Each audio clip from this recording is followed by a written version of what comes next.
ઉત્તરાયણને લઈને સુરત પોલીસે સાવચેતીના ભાગરૂપે જાહેરનામું બહાર પાડ્યું છે, જેમાં તારીખ 14 અને 15 બે દિવસ માટે સુરત શહેરના તમામ ઓવરબ્રિજ પર ટુ વ્હીલરના જવા માટે કહેવામાં આવ્યું છે। એટલે કે જે ઓવરબ્રિજ પર છે ત્યાં આગળ ટુ વ્હીલર ના જાય તેના માટેનું કહેવામાં આવ્યું છે। લોકોની સાવચેતીના ભાગરૂપે આ જાહેરનામું બહાર પાડવામાં આવ્યું છે। જાહેરનામાનો ભંગ કરનાર સામે પોલીસ કાયદાકીય કાર્યવાહી કરવામાં આવશે।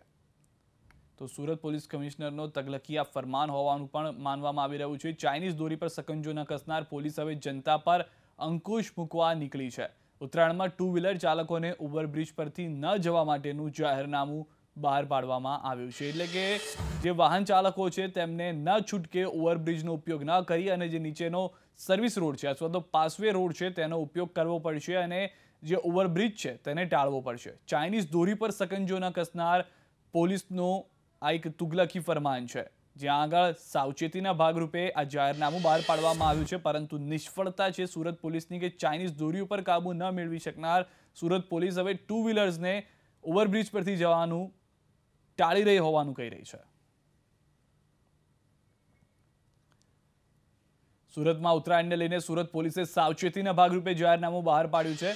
સંવાદદાતા ધનરાજ બાગલે અમારી સાથે જોડાઈ ગયા છે। ધનરાજ, સુરત પોલીસ ચાઇનીઝ દોરી પર કાબુ રાખવામાં નિષ્ફળ ગઈ એટલે ટુ વ્હીલર ચાલકો પર કાબુ મેળવવાનો પ્રયાસ કરી રહી છે આ ફરમાનથી, તેવું કહી શકાય?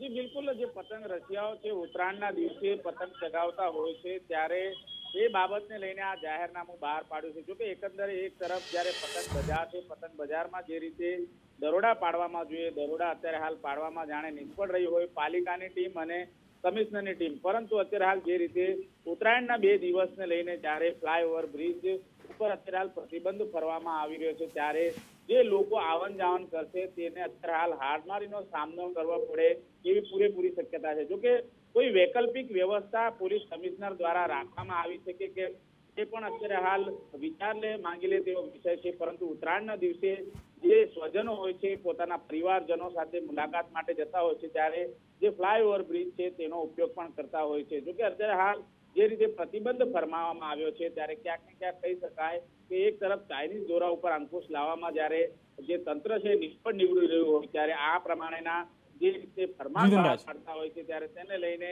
જે લોકો છે ક્યાંક ને ક્યાંક નારાજ દેખાતા હોય એવો ખ્યાલ સ્પષ્ટ લાગી રહ્યું છે। જી, તો નારાજગી સ્પષ્ટ છે। 14 અને 15 તારીખ બે દિવસ માટે સુરત શહેરના તમામ ઓવરબ્રિજ પર ટુ વ્હીલરને ન જવા માટે કહેવામાં આવ્યું છે।